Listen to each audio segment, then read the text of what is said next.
tracking the rest of the NCAA, and Alabama's playing 48, 50 players a game. You guys are playing upwards of 75 to 80 plus players a game over the last 4 or 5 games. Can you tell us how that will affect you further going along down the season, not just depth-wise, but in other areas? Well, I mean, you know, every year I think your roster's different, and for us, just so happens this year our roster is full of guys who we trust and who we know can go play and deserve to play. And so, I mean, I just believe that you play the guys that deserve to play, and this is the most veteran team that we've had. And then we've got a few dynamic freshmen, young guys that have emerged as well that deserve the opportunity to play. And so, I mean, we play them. I mean, I know we've got, I think, maybe the best running back in the country in ET. I mean, he's as good as there is. We're going to play them other guys. That helps him. And it helps, you know, the competition and the investment and the morale of your team, all those things. You know, you don't play guys to play guys. Everybody's got to be able to contribute to the win and help you win. And that's what I've seen. I mean, and then as you go through a season, the confidence that grows in your team, the selflessness that grows in your team, you know, becomes very beneficial to you down the stretch. That's just what I believe. But I've also had teams where, you know, I mean, we might have had some talent, but the drop-off was so big between the starter and the next guy, you weren't as free with how you subbed some of those guys. But with this team, we've just got a lot of guys that we, you know, I don't really even pay any attention to. I know they're going to play, and they're going to play well. We got guys all over the field: safety, linebacker, D-line, offensive line, running backs, receivers, tight ends, that we're very confident in. And so we play them, and coaches do a good job with that. Dabo, how much better is your secondary now compared to, say, 2 years ago playing ball here? Well, you know, we'll see as we go, but I mean, we're doing a good job this year. This has been a really consistent group outside of a few busts against A&M. We had some poor plays there, but we're doing a good job. I mean, they're making plays on the ball. We had a bunch of pass breakups the other day, really competitive plays, and with good technique. And you know, we got the one pass interference on Mario, and you know, that was close. But I think our guys have taken a lot of pride in it. But you know, Trayvon's a third-year player. Guys get better, and he's worked really hard on his craft. AJ, he got good experience last year. I think the influence of Trayvon has been awesome for AJ. AJ he's very focused. He's very detailed. He's very technique conscious, and he just takes a lot of pride. And he's long, so I mean, we're very talented, and you got guys that care a lot about their technique. And then we're more experienced. So same thing with Kayvon. Kayvon's a third-year player now. Muse has been here 4 years. They're just better. And you know, Nolan is in his third season now, redshirt sophomore. Denzel is a redshirt junior in his 4th year. And so we're just a little more seasoned across the board. Mark has improved. He made a great play on the ball the other day, a nice pass breakup. He's not catching it very well when he's had some opportunities to catch it, but he has played the ball a lot better.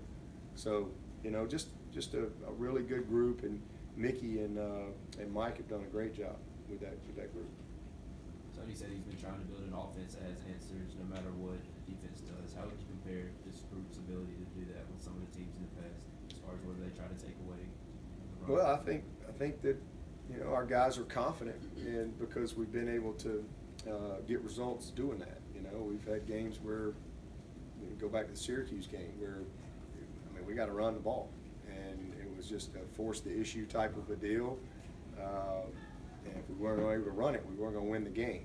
And so we found a lot in our gap schemes and stuff, and backs made guys miss, broke tackles, guys made big blocks downfield, and we found a way to win the game. And then some of these teams that like to play coverage and try how to stop the run with maybe one less guy. We've been able to demonstrate that we can run the football. And then, you know, a team like last week that really had a good ability to limit you in the run game and challenge you to see if you can make some plays, kind of put a little more pressure on the quarterback and the guys outside. Well, I think our guys, you know, threw for 380 yards on a good defense. And so, I mean, our guys are confident that we can run the ball and throw the ball. So I think we're one of the only teams out there that I think is as balanced as we are, you know, running and throwing. So I think we're in a good place. Still got a lot of room for improvement, but our guys are confident that we can throw and catch and we can run the football effectively, you know, based on whatever the defense is giving us. Coach, the next 2 weeks are noon kickoffs. I know on social media, Tiger fans have been begging for a primetime game at Death Valley. What are your thoughts on all the early starts this season? They're always the same. You know, Clemson fans, they don't want to hear me say it, but I always say, I don't care. Just tell me when to show up. I just don't care. I just want to play. I mean, you know, I know it's, from a fan standpoint, it's probably very difficult because it's hard getting into Clemson. It's, you know, a lot of people travel a long way, and I get all that. But why am I going to worry about something I have zero control over? That is such a waste of my time. I'm trying to get ready for it. I could care less because I have zero control, none. Just like we played 16 straight night road games, 16 in a row. Night road games. Several of them were game days. Well, I mean, it is what it is. We go play. That means we're home at 6 a.m. All right. I mean, that's just what it is. You just go play the game. Get ready to play. Don't worry about it. I mean, I can't, there's nothing I can do about it. All I know is we get 7 home games. Now, if they called me and said, hey, we're only going to give you 6, well, I'd be mad about that. But we get 7 home games. And that's it. And, man, we'll play at 6 a.m., noon, midnight. I don't care. Just tell me when we're going to play. My job is to get the team ready to play. And I don't want my team worried about that stuff. It don't matter, you know. And I think for a long time that used to be. That was one of the first things when I got this job. I mean, it was like, oh my God, well we only play good at this time, or we only play good when we wear this uniform. Oh, it's going to rain today. Whatever. Who cares? Let's play. You know. I mean, it's the same for everybody. And so we as a program, we don't worry about it. It just don't matter. Tell us when we're going to play, and we're going to get ready to play because we love to play. We love to play. So we're not going to complain. I'm thankful that we're on TV. There's a lot of teams out there that ain't on TV. I'm thankful that we're one of those teams that they want to put on a prime time. I know people don't like noon, but that is a prime time spot. I think it's the second. Tim said it's the second. Tim in here? Yeah. It's the second greatest. When you're on ABC National, it do. Yeah, I mean the whole country's going to see Clemson. I mean it's just like the second highest rated spot there, outside of the night deal. So I don't care. Let's go play the game. Anybody else? Coach, you mentioned after the game 2 years ago, that little post-game room there in Tallahassee, you were just happy to walk in there and smile as you were leaving it. What's the momentum, when you think about a moment like that, what still stands out to you from that night, and then what's it mean to have that win carrying back when you go to Tallahassee? Well, just something that we hadn't done. You know, I think we'd only won there in 2006. And then 16 now, so I mean, had a lot of success down there, and it was something that we hadn't done, something I hadn't done as a head coach, and we'd been so close. Man, oh man, I mean, I mean, it's like we went down there at 10, and they kicked the 55-yard field goal to beat us. We go down there in 12, and that's a crazy game. I think we got the lead, and they end up beating us in the fourth quarter, and then we're back down there in 14.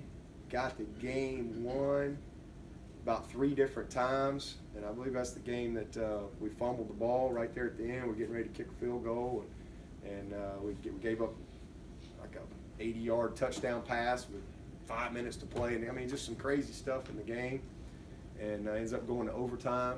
We lose there. So I mean, we had some we'd had some bad things happen down there, so it was something that we hadn't done, and we were able to get that done. That was a big deal for us. And then certainly it was a part of, we probably weren't going to win the division if we didn't win that game. And so it was a huge part of that team's journey that year. And so I just think it gives you a lot of confidence because you know you've done something. And you know, I'm not having to come in here and answer questions. Well, you know, y'all haven't won there since 2006, and you know what, you know, is there voodoo there or whatever, you know, all that stuff. I haven't got one question on that today. So that's really what it does. It just kind of eliminates all of that conversation. And these guys know they can do it, but they also know how difficult it is. Florida State is they'll be one of the most talented teams we play. Devin, can you talk about what it means for the seniors if they could win this game to go 4-0, the first senior class to go 4-0 against Florida State? That'd be big. I mean, you know, again, this is a very prideful group that's very aware of the opportunities that they have outside of what our team goals are. I mean, there's a lot of, you know, they kind of all have their goals within the goals. A lot of things that they would love to do as a group, and certainly doing something that I don't think any ACC team has done. That would be a great accomplishment for that group. Just kind of off the beaten path you were at, I guess Willie Taggart came and visited when he was at Western Kentucky. No, he was on his way to Oregon. Literally, like stopped by on his way to Oregon. When you I have think. staffs come in all the time to visit, how is that set up and scheduled? Is it just as simple as them just calling you up? And I know you guys go and see it. How does that all work? Do you do it in a certain time frame? Do you only take 5 different staffs to come visit? Yeah, it's you know, the coaching business is a unique fraternity. It really is. It's one of the, I don't know, it's always been that way. Coaches get together, and we have a convention every year, and you compete against each other, you recruit against each other, and then you get together and talk. I mean, I probably wouldn't have let him come if I was known he's only going to go. He was only going to go for 10 months out there. I'd have said heck no. But you know, there's certain people you're not going to let come in just simply because, and I don't let you come in because that's a rival, and it's not that you don't respect them or whatever, but you know you're going to play them every year, or maybe they're on your schedule the next year. But it's just something. I mean, we played Ohio State that first year, and then our staffs got together after the game, or you know that's it's always February through summer type of a deal. In the so-called off season, that's when coaches get together, and you know, offensive coaches get together, offensive coaches and defensive coaches, because defensive coaches kind of their own fraternity, because you know they want to figure out how to stop these deadgum offenses, and offensive coaches get together and they want to figure out how to attack these defenses, and special teams coaches get together and share ideas and make each other better. It's just it's just always been that way. I know I'm thankful for that. When I got this job, I went out to Texas to visit with Mac Brown and for a couple days, and to this day, that's one of the best things I've done. I mean, he was awesome. He was so helpful to me as a first year head coach, and a lot of things that I really wanted to just kind of ask some questions about and get maybe some different thoughts or confirmations or whatever. But we do that every year. Sometimes we go places, sometimes people come to us. A lot of the pro people, we get together with them. We have clinics. You know, we learn a lot from the high school coaches. We have big clinics, and people come from all over, and we sit in here and talk ball till 1 o'clock in the morning when we do those clinics on Thursday night and Friday night. And so it's a lot of fun. And then you study other people. I mean, that's what we do as coaches. I mean, when we're trying to get ready for Florida State, well, I mean, we're studying Northern Illinois. We're studying Virginia Tech, and we're studying Syracuse and Wake Forest and Miami and Louisville. We're studying all these people. And so you learn from other people too. Things that maybe you do, and you go, oh, that's actually a good variance from what we do. Something that's based. You can't change your offense every week or your defense, but you pick up things, nuances. You see how some people attack them, and so it's just you're constantly learning from each other. Is there a coach that you haven't got together with, but you're like, wow, I'd really love to go visit them, or really love them to come here? Like, you respect them from far, but you've never got to interact with them? Well, let's see. Think about that. Yeah, there's probably a lot of guys. I mean, I've been fortunate to go on the Nike trip for the last several years, and that's always fun because there's usually about 20 coaches, and I've met a lot of people, you know, like Mike Leach, for example. Met him a couple times, and you know, it's kind of neat to meet people that you're not around a lot. Coach Snyder, he's on the Nike trip every year, and so it's kind of neat to meet different coaches. And you know, I like the guy out there at Iowa State. I think he's a Campbell. interesting guy. I met him one time in the airport. He's a guy I'd like to visit with at some point. There's a lot of guys that at some point I'd love to sit down and have a conversation with. Is Mike Leach as eccentric privately as he is with the media? Oh, no question. He is 100% authentic, no doubt about it. A lot of fun to be around. All right, thanks, Coach. Okay, appreciate it.